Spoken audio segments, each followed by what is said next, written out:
seorang pelayan yang khusus untuk melayani di jemaat umum, maka ada ketentuan-ketentuan atau ada syarat-syarat untuk menjadi pendeta. Because the pastor is supposed to focus on proclaiming the gospel, and if his life becomes a distraction to proclaiming the gospel, then he should not be a pastor. Nah, jadi oleh karena pendeta itu adalah melayani jemaat umum atau orang banyak, maka jika seorang pendeta itu memiliki perilaku yang buruk, maka itu bisa menjadi penghambat dalam pemberitaan. And so, actually all of our requirements for who can be a pastor come from the Apostle Paul, who in his missionary journeys appointed men to lead the congregations after he left. Seorang pendeta atau pendeta untuk orang-orang yang akan menjadi pendeta atau menjadi pelayan jemaat, itu peraturan atau ketentuan-ketentuannya itu berasal dari Paulus, dan Paulus menyampaikan itu oleh karena Paulus berkeliling mendirikan jemaat-jemaat melayani, lalu diberikanlah ketentuan-ketentuan bagaimana seharusnya seorang pendeta. Alright, so first let's go to 1 Timothy chapter 3. Mari kita pertama lihat dari 1 Timotius pasal 3. Verses 1 to 7. Ayat 1 sampai 7. 1 Timotius 3 ayat 1 sampai 7. Benarlah perkataan ini.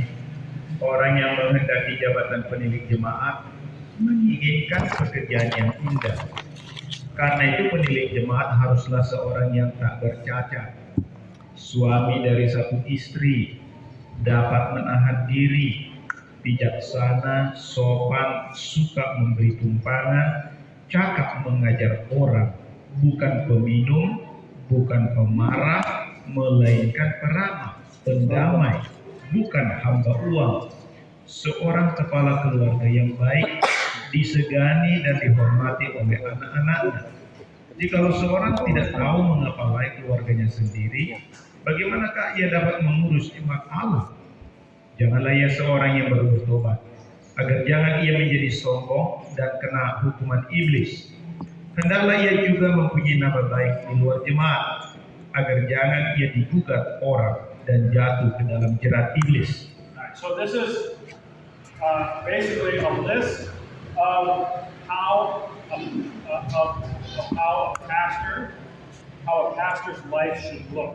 Jadi apa yang disebutkan oleh Paulus dalam bacaan kita tadi, ini adalah ketentuan-ketentuan bagaimana seharusnya seorang pendeta itu bersikap dan berperilaku. Now, when someone is the leader of a group of people, the leader of a congregation, the temptation is to become conceited or arrogant. Dan salah satu pencobaan yang dihadapi seorang pendeta pemimpin jemaat adalah menjadi orang yang sombong. Right? And so, a lot of this list is to remind the congregations and the pastors not to be arrogant.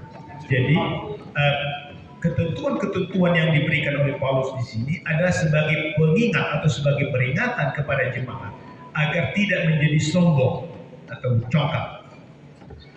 Alright, so I guess first I should explain this word overseer. Nah, saya harus menjelaskan di sini tentang kata yang di sini disebut penilik, jabatan penilik jemaat. Now the word in Greek is episkopos, which means bishop. Nah, kata untuk penilik jemaat itu yang digunakan dalam bahasa Yunani adalah episkopos, yang artinya adalah bishop. Now, as the church has used different words for pastors over the centuries. Nah,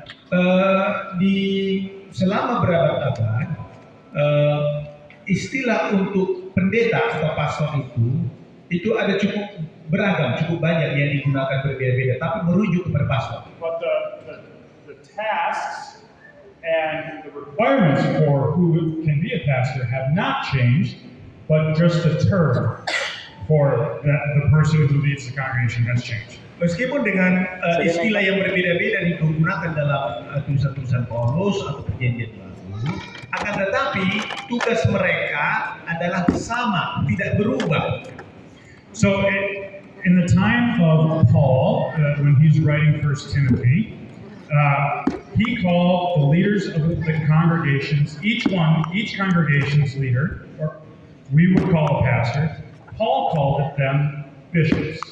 Nah, pemimpin-pemimpin jemaat yang dulu dilayani oleh Paulus, lalu dia pilih orang-orang menjadi pemimpin, itu disebut pendeta atau pastor. Alright? Now, Maaf, yeah. bishop. Ya, kalau di zaman dulu disebut bishop.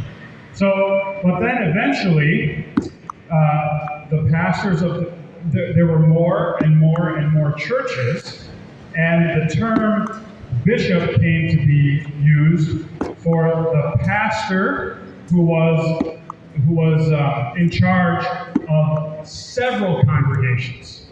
Nah, oleh karena jemaat semakin bertambah, jemaat-jemaat huria-huria, dan semakin banyak, tentu setiap jemaat itu ada pemimpin, ada pendetanya, ada pastor, ada bishopnya. Lalu lama-kelamaan pemimpin yang membawahi pendeta-pendeta ini atau bishop-bishop ini tidak lagi digunakan istilah bishop, tetapi untuk menjadi pemimpin yang di atasnya, ya seperti bishop kita sekarang, lalu ada pendeta, seperti itu. Yeah. And so this text is not the requirements for a bishop are the same, but this text is talking about the requirements for the pastor of a congregation.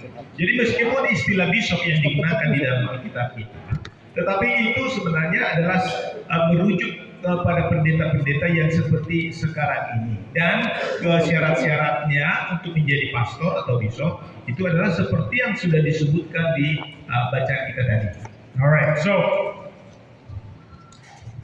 the first one is kind of a summary, above reproach.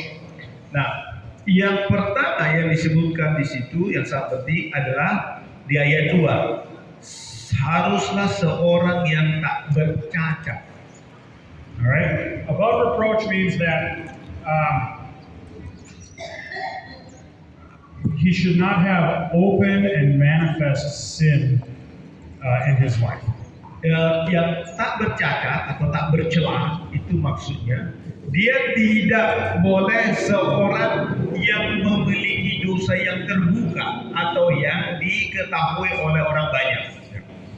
So, and that the first one, which probably because it's the most obvious, and all the rest of the list is an explanation of what it means to be above reproach. Ya, jadi mengapa itu yang pertama disebutkan di sini? Oleh karena memang ini sangat penting bahwa dia tidak seorang yang tanpa cacat, tanpa celah, artinya tidak ada dosa yang semua orang atau banyak orang ketahui. And so now the rest of the reading is going to be a list of what it means to be above reproach. Nah, selanjutnya adalah daftar apa artinya menjadi seorang yang tak bercacat.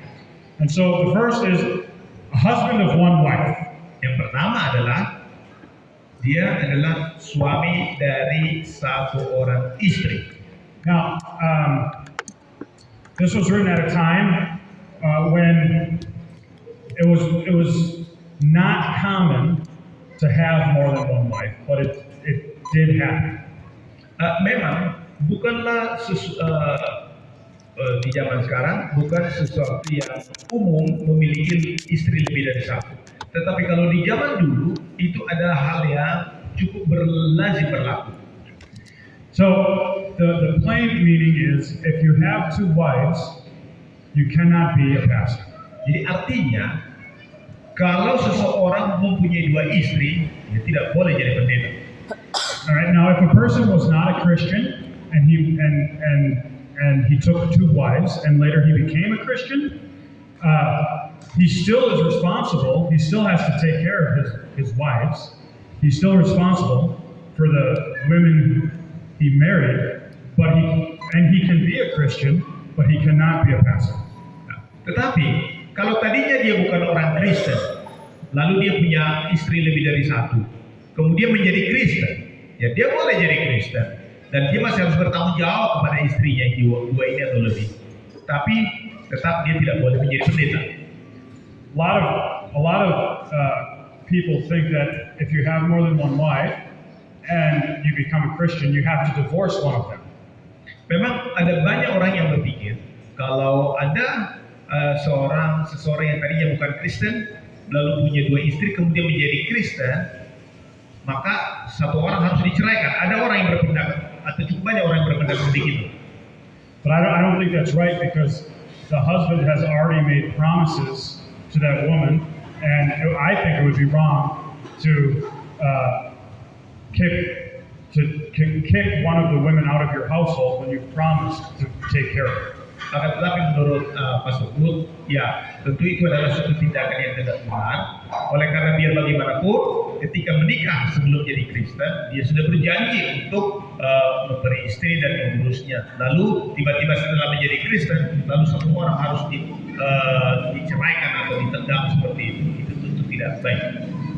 But so the convert, or the person with two wives can keep his wives, but cannot be a pastor. Nah, ya, tapi yang jelas ya, kalau tadinya dia bukan Kristen dan sudah punya dua istri, lalu dia menjadi Kristen, boleh susah, tetapi tetap dia tidak boleh menjadi pendeta. Now, the church has also interpreted this passage to mean that if a pastor is married and then gets divorced, he can't get married again, because that would be two wives. Dan seorang pendeta yang sudah menikah punya istri, lalu mereka bercerai. Kemudian pendeta ini menikah lagi, sebenarnya dia tidak boleh menikah kalau dia bercerai.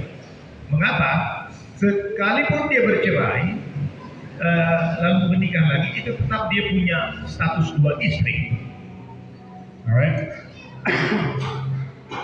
So what this means is, if there's a divorced pastor, he needs to always be seeking reconciliation with his ex-wife. The goal is for them to get married again. Jadi seandainya ada pendeta yang bercerai, dia harus berusaha untuk berdamai kembali dengan istrinya. Alright, not allowed to get married again. Dan tidak diizinkan untuk menikah lagi. Kalau karena bercerai. If his wife dies, then he can get remarried, because the Apostle Paul says when one of the spouses dies, the surviving spouse is free from the law of marriage. That means they're free to marry. Tetapi kalau istri pendeta itu bercerai karena cerai mati, ya dia boleh menikah lagi, tidak masalah. All right, let's keep going on with this list. Now, sober-minded simply means that the pastor should not be too quick to make decisions. He should be able to think through situations and make good decisions. Ya, kalau dikatakan di sini istilahnya terjemahan Indonesia dapat menahan diri, sober-minded, dapat menahan diri, artinya dia tidak boleh gegabah atau buru-buru mengambil keputusan atas suatu masalah. All right, and then self-control. Ya, dan juga menguasai diri.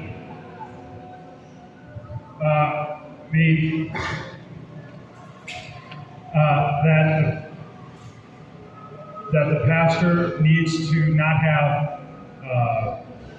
bad habits that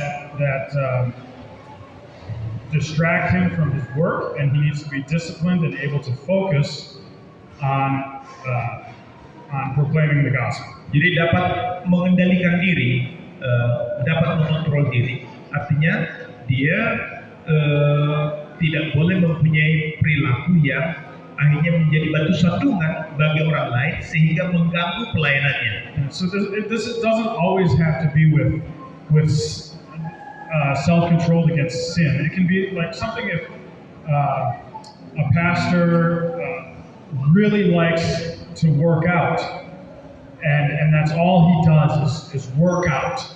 That's not self-control because he doesn't have time to focus on the gospel if he's so focused on something like working out. It doesn't have to just be a sin. Ya, meskipun tidak bahwa dia So to control yourself in this passage isn't just controlling yourself against something sinful. jadi kalau dikatakan mengendalikan diri, mengontrol diri, itu tidak selalu berarti bahwa kita hanya mengendalikan diri terhadap sesuatu yang bisa membuat kita berdosa atau jatuh dalam dosa. Certainly it involves keeping yourself from sin, but not only that. Memang hal itu juga akan menolong kita untuk tidak berbuat dosa atau mengendalikan diri kita untuk tidak jatuh dalam dosa. Tetapi bukan sekedar itu, masih lebih dari itu lagi. So, for example, if there's a pastor who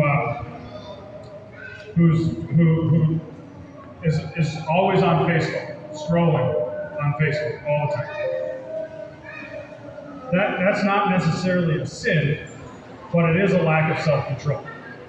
Misalnya kalau ada pendeta yang ya terus dia online Facebook gitu kan, ya tentu itu bukan suatu dosa, tetapi itu tentu kurang pengendalian diri kalau terus menerus akhirnya di Facebook. Alright? So it really means the pastor's got to be able to focus on the work of the congregation. Dan seharusnya seorang pendeta itu adalah seorang yang fokus untuk pelayanan pemberitaan Injil di jemaatnya. Okay. Hospitable means that the pastor needs to know how to take care of people in the congregation and be someone who is welcoming. Nah, kalau dikatakan hospitable itu yang ramah, seorang yang ramah, yang tahu bagaimana berhadapan dengan anggota jemaatnya. Able to teach is pretty self-explanatory. You're called to teach the gospel, you have to be able to do it. Dan seorang pendeta itu harus mampu mengajar, menyampaikan Injil, menjelaskannya untuk jemaatnya. Not a drunkard. Dan bukan seorang pemabuk. Now, Paul is not prohibiting all use of alcohol. Di sini bukan berarti Paulus itu melarang orang meminum alkohol, bukan. It's just becoming someone who abuses alcohol or gets drunk publicly and frequently. Yang menjadi masalah ya, kalau orang minum berlebihan sehingga dia menjadi mabok dan akhirnya menjadi sandungan bagi orang-orang lain. Alright, not violent but gentle and not quarrelsome. Bukan seorang yang kasar dan bukan seorang yang suka bertengkar. Alright, it just means a pastor shouldn't become easily angry and take every problem in the congregation personally. Dan artinya seorang pendeta itu tidak seharusnya seorang yang mudah marah ya kepada jemaat, apalagi misalnya setiap persoalan langsung dikaitkan dengan dirinya. Itu tidak boleh seperti itu pendeta. Alright, and then he must in America this one's difficult. I don't know how difficult it is here, but he must manage his household well. Nah, dia harus mampu mengatur rumah tangganya. Memang kalau di Pastor Ruh mengatakan di Amerika ini adalah hal yang sulit untuk mengatur rumah tangga. Saya tidak tahu bagaimana kalau di Indonesia. We'll read later that what Paul means here is that his children need to remain Christian. If his children leave the faith, that's a problem. Ya. Apa yang dimaksudkan oleh Paulus di sini? Kalau seorang pendeta berkeluarga rumah tangganya, dia harus bisa memastikan bahwa anak-anaknya itu adalah orang Kristen. Now, in America, there's a lot of pastors whose children are no longer Christian. Di Amerika cukup banyak pendeta di mana anak-anaknya itu bukan lagi orang Kristen. Many children in America, when they go to college, they leave the Christian faith. Dan banyak anak-anak muda di Amerika, ketika mereka sudah tamat SMA lalu masuk ke perguruan tinggi, mereka cenderung untuk meninggalkan iman Kristen mereka. In fact, maybe even most. Bahkan mungkin kebanyakan mereka meninggalkan iman Kristennya ketika sudah kuliah. Right? And so this is hard for our churches in America. And the way we apply it is your children should not publicly disparage or speak against Christianity. Dan memang di Amerika hal ini semakin sulit untuk orang-orang Kristen atau untuk para pendeta di Amerika. Jadi sekarang yang di Amerika orang kita atau pendeta di Amerika, mereka dari gerejanya lebih menekankan kepada bagaimana supaya anak-anak pendeta itu tidak mempermalukan orang tuanya di luar dengan misalnya menolak kekristenan sementara bapaknya pendeta. Right. He must not be a recent convert. That means, remember what Jesus said about the seed that falls on the rocks. It grows up quickly, but eventually it withers under the heat of the sun. Jadi Paulus juga mengatakan tidak boleh seorang yang baru bertobat. Nah itu diandaikan seperti misalnya ketika Tuhan Yesus memberikan perumpamaan tentang penabur, lalu ada benih yang jatuh di tanah yang berbatu-batu, memang cepat tumbuh tetapi segera juga mati, layu oleh karena tidak berakar ketika datang matahari. Right. So that's why a recent convert has not had his faith tested yet, and to make him a pastor would be dangerous. First of all, for the convert's faith. Oleh karena itulah, seorang yang baru bertobat, yang baru Kristen, itu karena imannya belum teruji oleh waktu, maka dia tidak boleh menjadi pendeta. And then finally, he must be well thought of by outsiders. Ya, dia juga haruslah seorang yang terpandang baik atau terkenal baik di luar lingkungan Kristen. And this is important because the church wants to proclaim repentance and forgiveness to outsiders, to people who are not Christian. Ini penting oleh karena memang pemberitaan Injil, pemberitaan pertobatan dan pengampunan dosa itu juga menyangkut kepada orang-orang yang belum Kristen. Right? And so if the people who are not yet Christians do not have a good opinion about the pastor of the church, they're never going to listen to the gospel. Dan kita tahu bahwa kalau orang-orang luar non-Kristen melihat bahwa pendeta itu tidak berkelakuan baik atau mereka tidak memandang bahwa pendeta itu tidak baik, mereka memandang bahwa pendeta itu tidak baik, maka tentu orang-orang yang non-Kristen tidak akan tertarik untuk mendengarkan Injil. Now, if the people who are not yet Christian do not think well of the pastor simply because he's a Christian, that's different. Akan tetapi, kalau misalnya non-Kristen itu melihat seorang pendeta dianggap itu tidak baik hanya karena dia seorang Kristen atau seorang pendeta, bukan karena kelakuannya, maka itu memang bukan sesuatu yang salah. Ya. Now let's go to Titus. Mari kita lanjutkan dengan surat Paulus kepada Titus. Chapter 1, 5-9. Titus pasal 1 ayat 5 sampai 9. Aku telah meninggalkan engkau di Kreta dengan maksud ini, supaya engkau mengatur apa yang masih perlu diatur, dan supaya engkau menetapkan penatua-penatua di setiap kota, seperti yang telah kupesankan kepadamu, yakni orang-orang yang tak bercacat, yang mempunyai hanya satu istri, yang anak-anaknya hidup beriman dan tidak dapat dituduh karena hidup tidak senonoh atau hidup tidak tertib.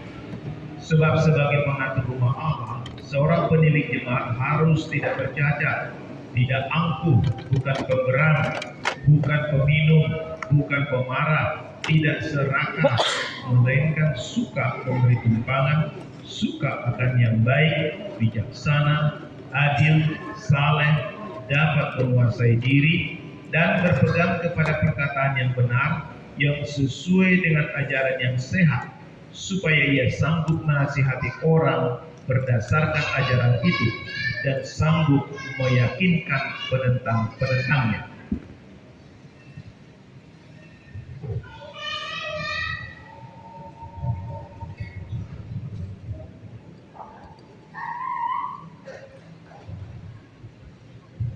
All right, so one of the things to explain about this text is when Paul uses the term elder, again, this is a term not for what we consider elders today, but rather for pastors.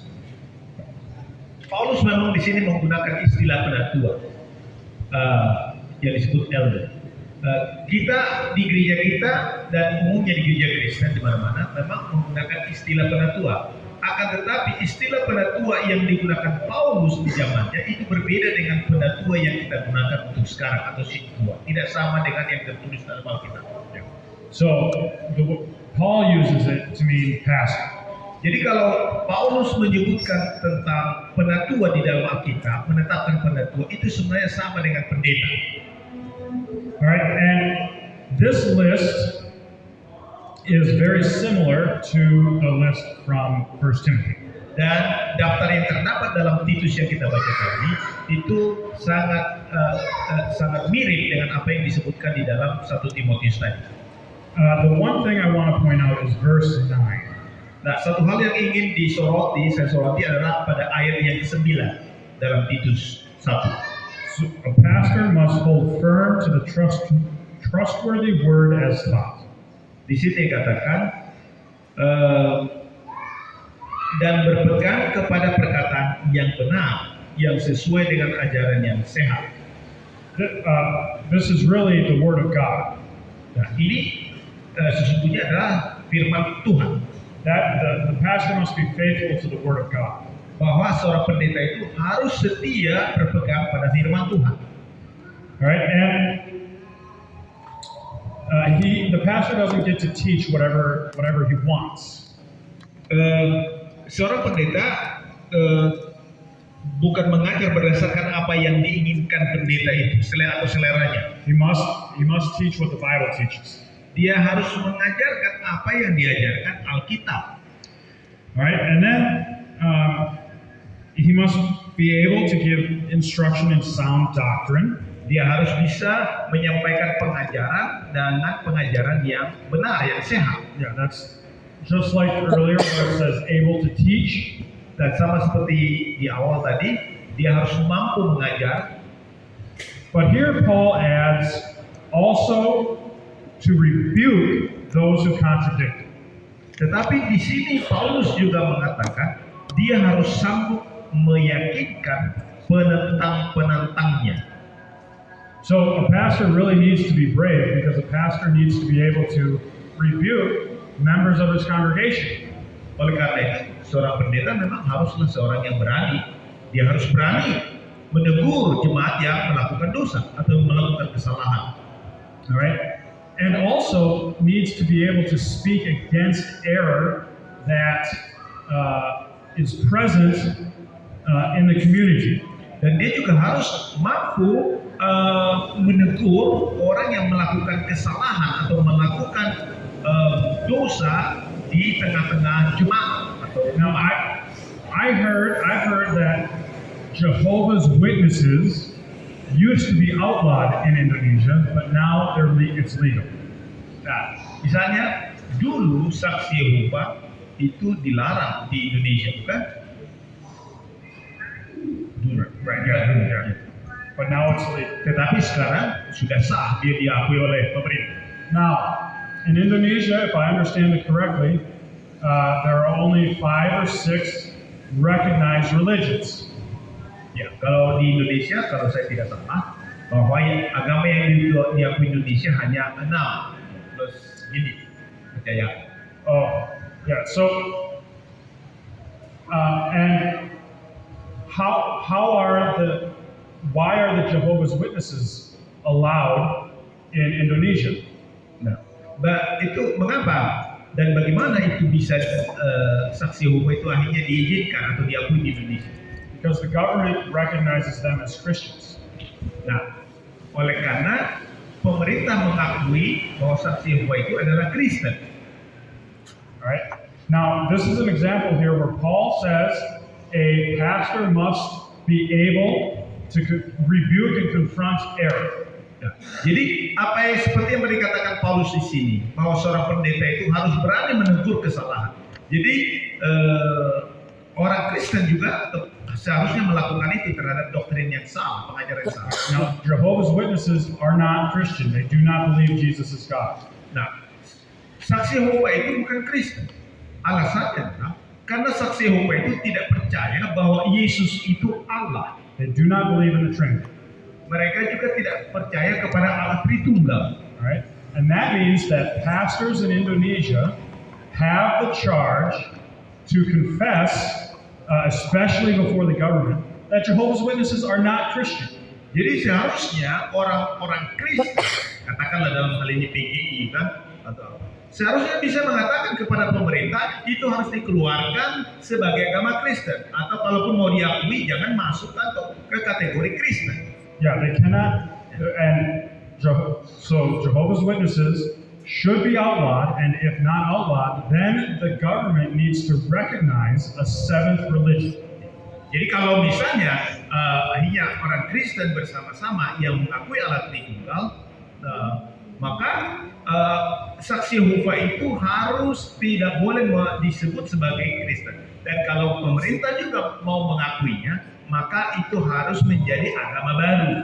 Ya, agama yang ketujuh misalnya. Now, it's not the responsibility of the laity to fight to rebuke this error. It's the responsibility of pastors. Memang ini bukanlah tugas dari jemaat awam untuk menegur kesalahan ini.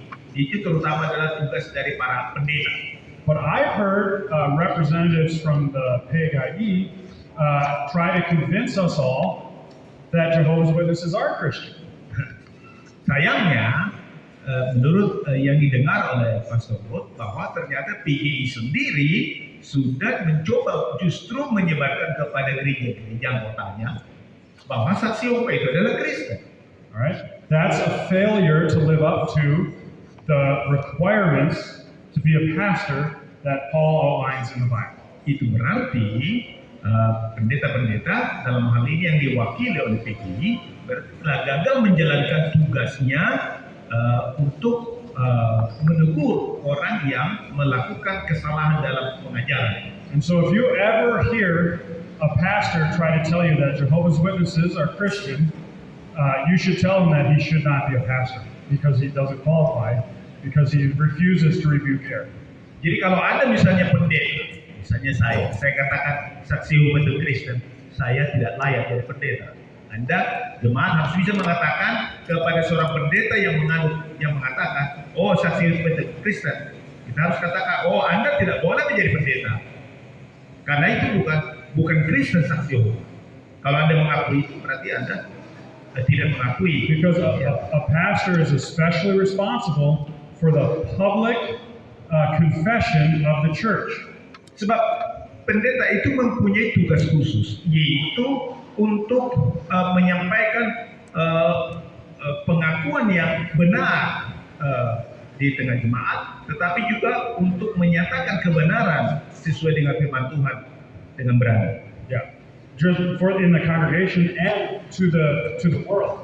Dan bukan hanya di jemaat saja, tetapi juga kepada dunia ini. And so, yeah, if there's a man who's not willing to stand up and say Jehovah's Witnesses are not Christian, then he can't be a pastor. Jadi kalau ada seorang pendeta yang mengatakan bahwa saksi Yehova itu adalah Kristen, berarti dia tidak layak menjadi pendeta. And It's very important for the church to stand up on this issue because what it leads to, what it has led to in America, is people don't think that people think that you can believe whatever you want to and still be a Christian. Jadi, mengapa ini menjadi sangat penting? Oleh karena kalau ada pendeta demikian, maka pada akhirnya orang-orang nanti, semua orang Kristen pada akhirnya lama-lama akan ditarik keluar dari kebenaran dan akhirnya hilang. Yeah. All right. So that's the requirements. Now, there is also the requirement that a pastor must be a male, a man. Ketentuan yang berikut atau syarat yang berikutnya bahwa seorang pendeta itu harus laki-laki. Alright, this means that women cannot be pastors. Itu berarti perempuan tidak boleh menjadi pendeta. Now this is a requirement that is very different from the culture, both in Indonesia and in America. Nah, ketentuan ini adalah sesuatu yang memang sangat berbeda, baik di Indonesia maupun di Amerika berdasarkan budaya. Because according to the values in Indonesia and also the values in America, we believe that anything that a woman should be able to do, anything a man does. Jadi sekarang baik di Indonesia maupun di Amerika sudah ada pemahaman bahwa apapun yang dapat dilakukan oleh seorang laki-laki harus dapat juga dilakukan oleh seorang perempuan. Right? And for most things, that is a good understanding. Nah, tentu dalam banyak hal atau dalam kebanyakan hal itu adalah pemahaman yang benar, baik. But we have to follow the Word of God. Akan tetapi kita harus mengikuti firman Tuhan. We can't just follow the Word of God when we agree with it. We have to follow it even when it challenges us. Nah, kita bukan hanya percaya kepada firman Allah atau mengikutinya, tetapi kita juga harus setuju kepada firman itu ketika kita ditantang oleh godaan-godaan yang bertentangan dengan firman. All right, let's read 1 Corinthians 14, verses. 1 Korintus 14. We'll start with 26 to 33. 1 Korintus 14 ayat 26. Yeah, 26 to 30. Ya, untuk ayat 26 sampai 33. Jadi bagaimana sekarang saudara-saudara? Bila mana kamu berkumpul, hendaklah tiap-tiap orang mempersembahkan sesuatu. Yang seorang mazmur, yang lain pengajaran, atau penyataan Allah, atau karunia bahasa roh, atau karunia untuk menafsirkan bahasa roh. Tetapi semuanya itu harus dipergunakan untuk membangun. Jika ada yang berkata-kata dengan bahasa roh, biarlah 2 atau sebanyak-banyaknya 3 orang, seorang demi seorang.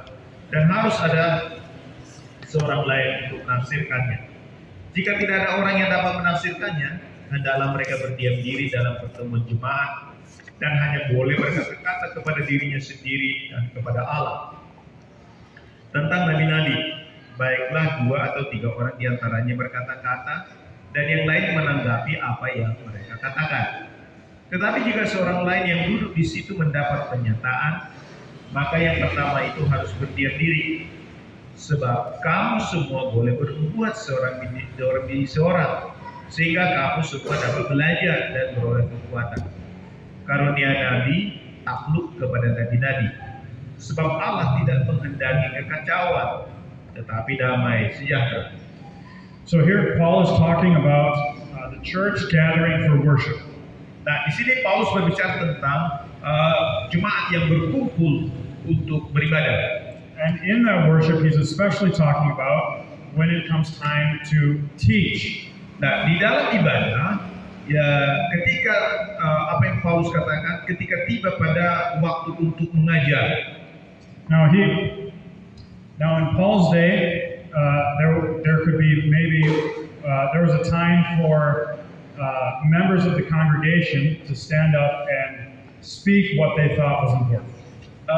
Memang di zaman Paulus di gereja mula-mula ada suatu waktu di dalam ibadah itu ada seseorang yang memang bisa tampil untuk berbicara.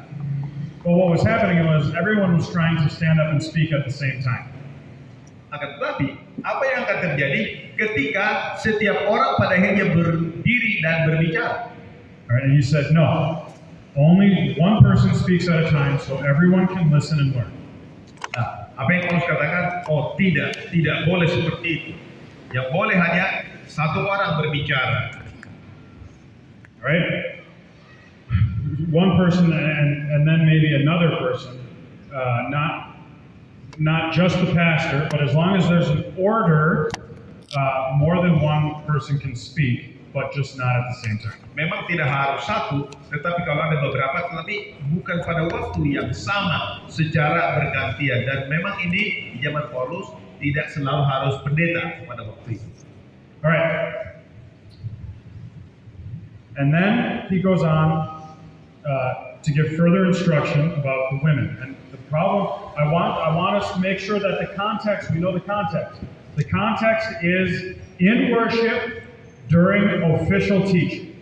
Nah, berikut ini adalah Paulus menjelaskan lagi tentang posisi perempuan. Tetapi kita harus ingat bahwa Paulus berbicara itu dalam konteks. Konteksnya ialah ibadah dalam jemaat sedang beribadah.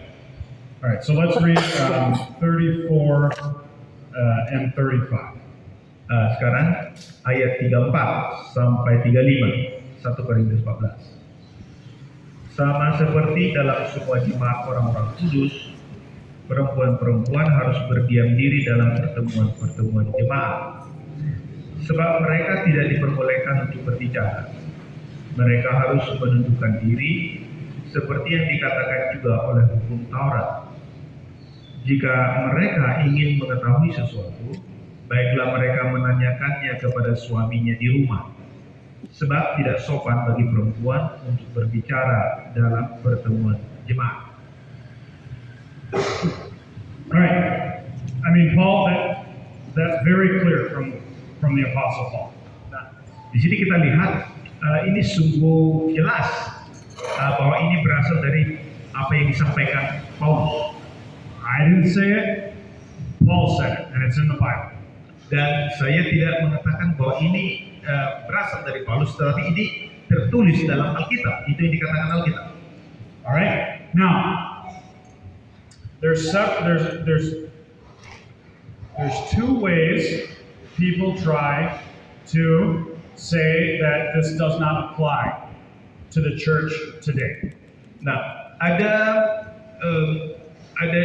dua alasan mengapa orang berpendapat atau mengatakan bahwa ketentuan yang disampaikan oleh Alkitab ini melalui Rasul Paulus tidak lagi berlaku bagi gereja pada masa kini. Alright, the first is to say that Paul's culture was different, and in his culture that might have been a fine rule, but our culture, it's okay for women to speak.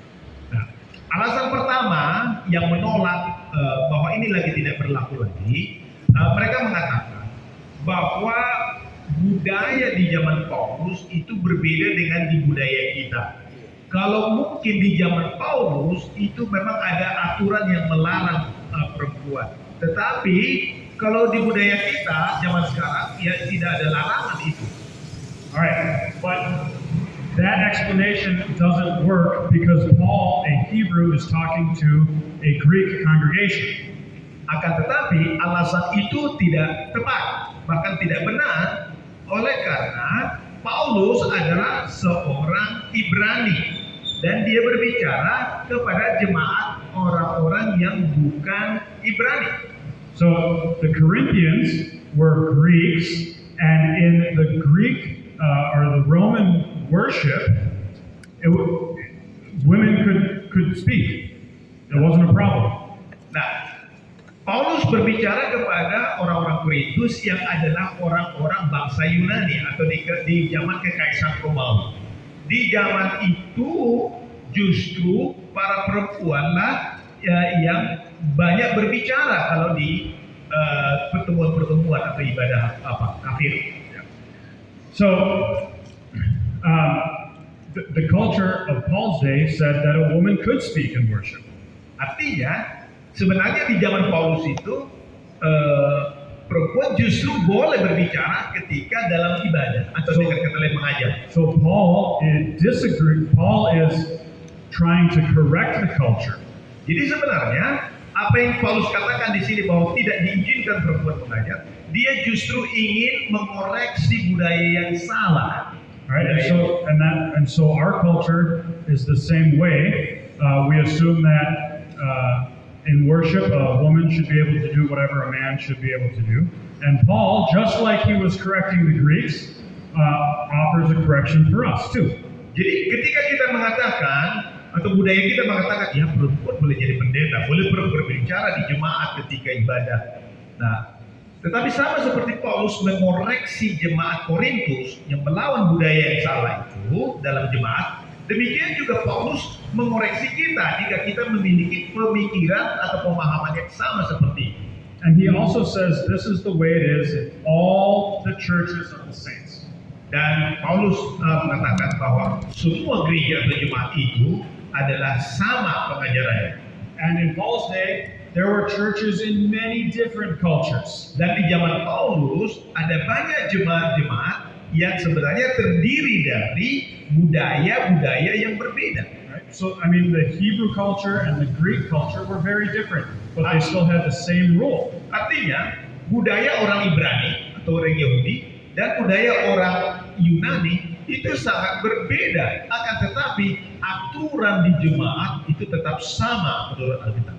So we cannot say that this is just a cultural difference or that this rule only applied in Paul's day. Oleh karena itu kita tidak bisa mengatakan bahwa ini hanya berlaku pada zaman Paulus, tidak berlaku lagi di zaman kita ini. Itu salah. All right. And so then the second thing that people say is that Paul's wrong. Hal yang kedua yang orang-orang katakan, mereka mengatakan bahwa Paulus salah dalam hal ini, yang dengan mengadakan larangan ini.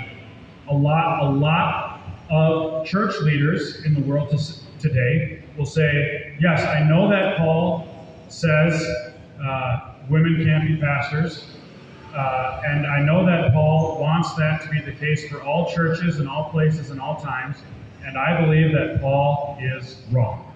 Jadi ada banyak pemimpin gereja di dunia ini yang mengatakan begini, ya saya tahu Paulus melarang itu, dan memang Paulus mengajarkan itu, dan dia memang menghendaki supaya perempuan jangan jadi pendeta atau pemimpin berbicara firman Allah di publik atau di umum. Nah, tetapi itu salah kata mereka. Alright? Now, can the Bible be wrong? Pertanyaannya sekarang, mungkinkah Alkitab salah? Dapatkah Alkitab salah? The Bible cannot be wrong. Alkitab tidak mungkin salah. We cannot say Paul was wrong. Karena Alkitab tidak mungkin salah, maka kita juga tidak bisa mengatakan Paulus itu salah. And so we have to submit to this rule that Paul lays down. Oleh karena itu, kita harus tunduk pada aturan firman Allah seperti yang disebutkan oleh Paulus. Even if it doesn't make sense to us, sekalipun hal itu mungkin tidak masuk akal bagi kita. It's not. We have to follow the Bible.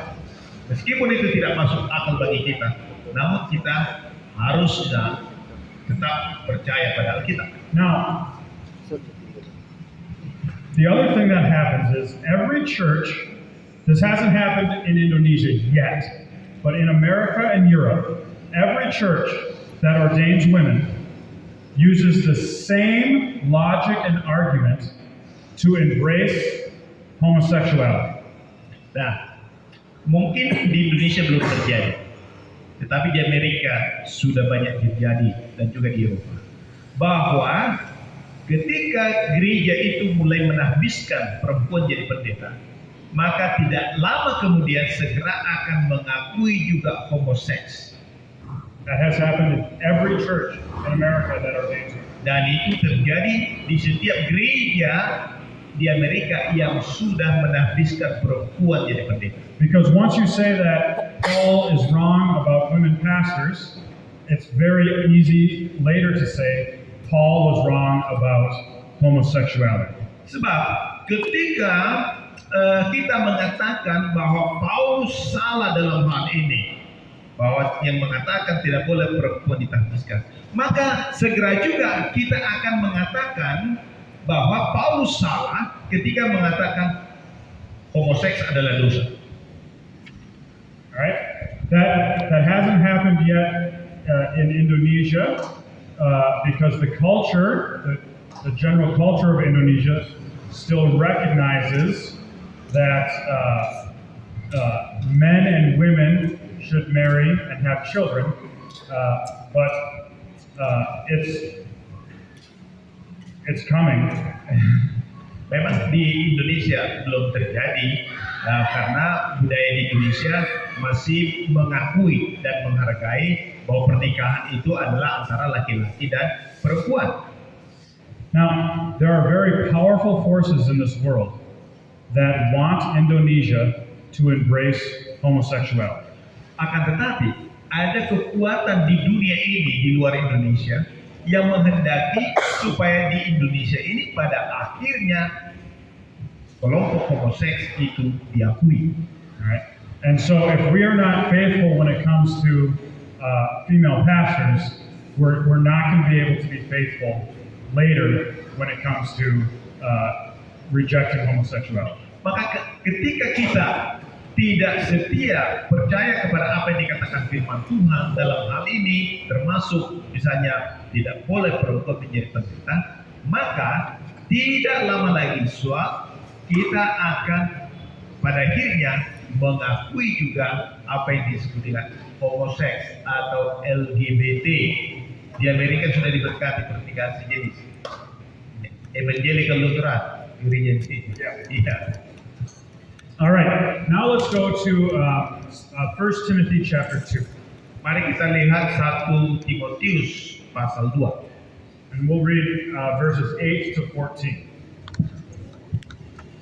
1 Timotius 2 ayat 8 sampai 14. Demikian. Oleh karena itu aku ingin supaya di mana-mana orang laki-laki berdoa dengan menadahkan tangan yang suci, tanpa marah dan tanpa perselisihan. Demikian juga hendaknya perempuan. Hendaklah ia berdandan dengan pantas, dengan sopan dan sederhana. Rambutnya jangan berkepang-kepang, jangan memakai emas atau mutiara ataupun pakaian yang mahal-mahal. Tetapi hendaklah ia berdandan dengan perbuatan baik, seperti yang layak bagi perempuan yang beribadah. Seharusnya perempuan berdiam diri dan menerima ajaran dengan patuh. Aku tidak mengizinkan perempuan mengajar dan juga tidak mengizinkannya memerintah laki-laki. Hendaklah ia berdiam diri, karena Adam yang pertama dijadikan, kemudian barulah Hawa. Lagi pula bukan Adam yang tergoda, melainkan perempuan itulah yang tergoda dan jatuh ke dalam dosa. Okay, so this is very similar, but here Paul says a woman is not to have authority over a man. Nah, ini sangat mirip dengan teks-teks yang sudah disebutkan tadi. Tapi di sini Paulus mengatakan bahwa Paulus tidak mengizinkan perempuan memerintah laki-laki. Okay, now again, the idea that this is just a cultural thing does not work because Adam grounds his teaching in creation before culture. Memang apa orang yang katakan tadi ini adalah karena pengaruh budaya. Akan tetapi kalau kita membaca tadi di sini, Paulus tidak berbicara berdasarkan budaya. Justru dia berbicara melalui atau sejak penciptaan manusia dari awal. Right? And so if it's a matter of how we were created, it's not just differences in culture. Jadi artinya kalau Paulus berbicara mulai dari penciptaan, itu berarti tidak berbicara tentang perbedaan kultur, perbedaan budaya. Now, we need to understand what Paul is talking about here when he references Adam and Eve. Nah, kita perlu di sini meneliti lebih jauh, lebih dalam apa yang dimaksudkan oleh Paulus dengan menyebutkan Adam dan Hawa di sini. Because in verse 14 he says, Adam was not deceived, but the woman was deceived and became a transgressor. Di dalam ayat 14 Paulus mengatakan bahwa bukan Adam yang ditipu, tetapi perempuan itulah yang ditipu sehingga jatuh dalam dosa. Now it sounds like Paul is blaming Eve for the first sin. Doesn't it sound like that? Ya, jadi kalau kita mendengar apa yang dikatakan Paulus itu seakan-akan Paulus menyalahkan Hawa ketimbang si Adam, kan? But you have to remember what we read yesterday from Romans chapter 5.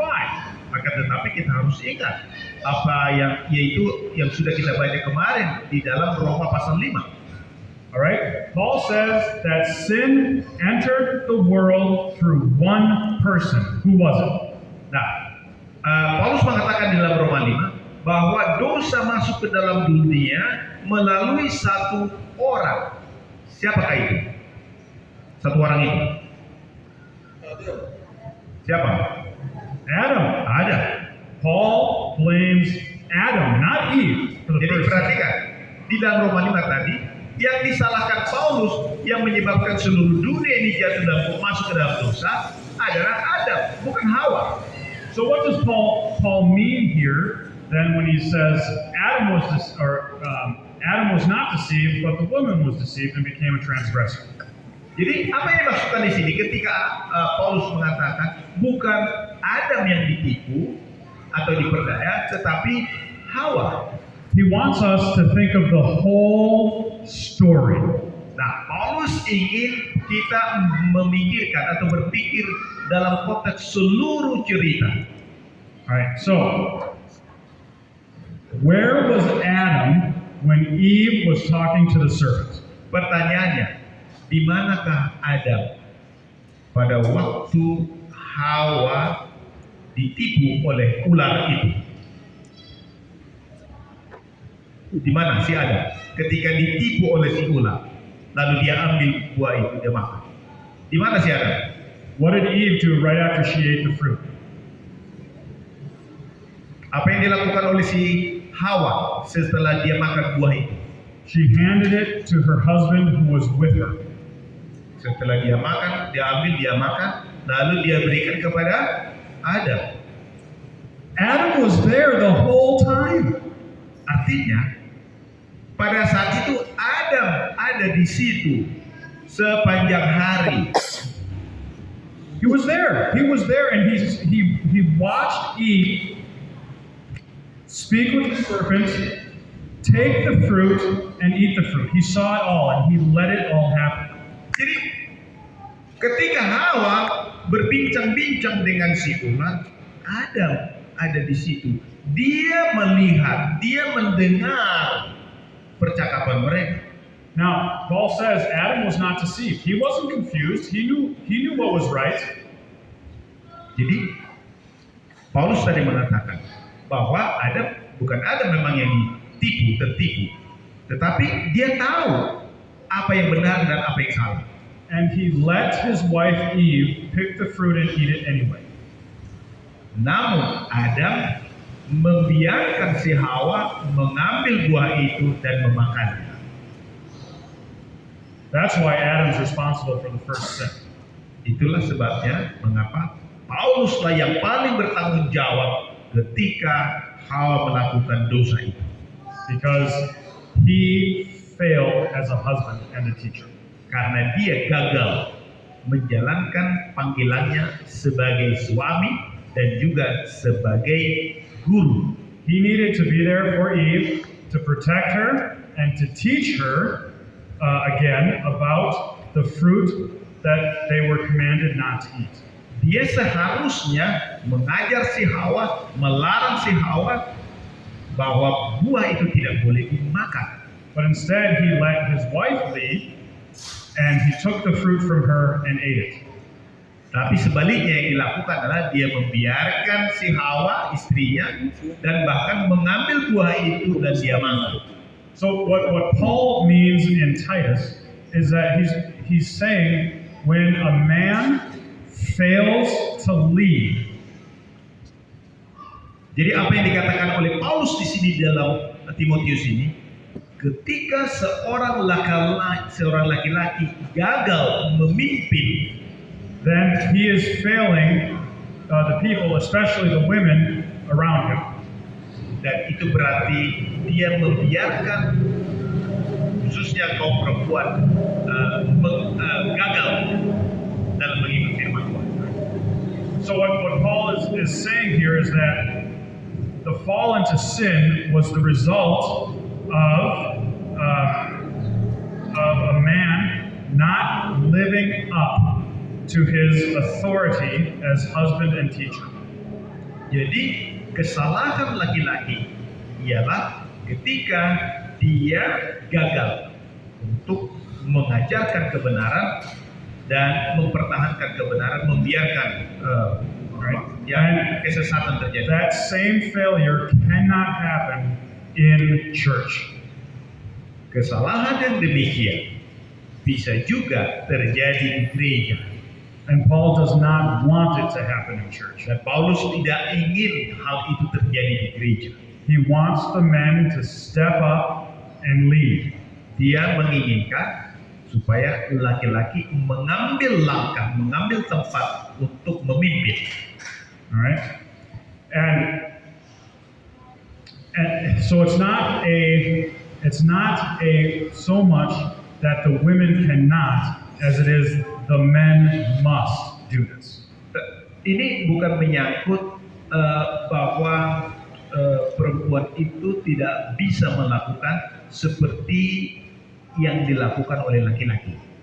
Right? The stronger point Paul is making is that the man must lead. Not that the woman can't, but that the man must.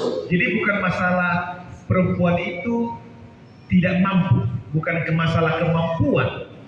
Ya, bukan masalah kemampuan karena banyak juga perempuan lebih pintar, lebih mampu dari laki-laki. Tetapi yang dimaksudkan bahwa inilah yang sesuai dengan firman Allah yang harus diikuti, bahwa yang memimpin di gereja haruslah laki-laki. Now, it's not any man that gets to do this. We saw the requirements earlier. We read the requirements earlier. Akan tetapi jangan salah bahwa bukan berarti setiap orang laki-laki boleh memimpin. Tidak, kita sudah membaca ada ketentuan-ketentuan, ada syarat-syarat siapa yang boleh, laki-laki yang seperti apa yang boleh jadi pendeta, bukan?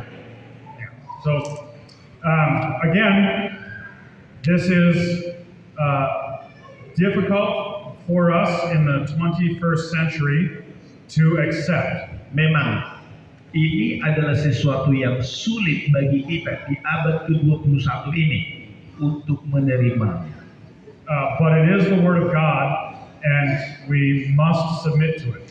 Akan tetapi, berhubung ini adalah firman Allah, maka sudah seharusnya kita tunduk kepada firman Allah.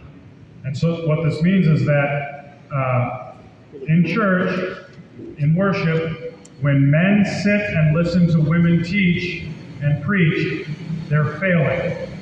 Artinya, ketika laki-laki duduk manis mendengarkan perempuan yang berkhotbah dan mengajar di gereja dalam ibadah umum, maka itu berarti suatu kegagalan dalam memimpin.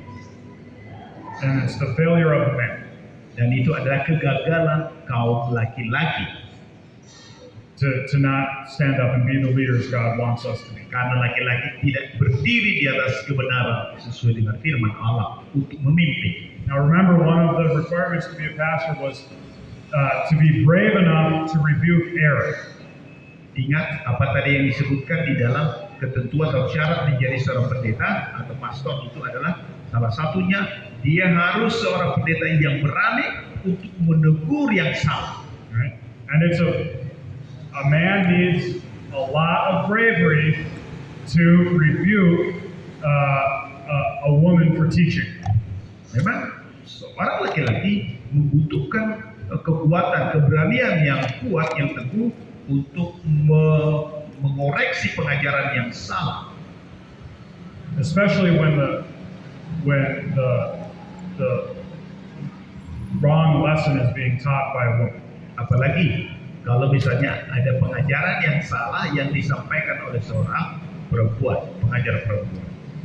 All right, let's open it up to questions and discussion. I think we have 20 minutes, or we can take our time. Ya, kita masih ada waktu sekitar 20 menit atau lebih sedikit kita untuk membuka pertanyaan. Silakan, Amang Inang.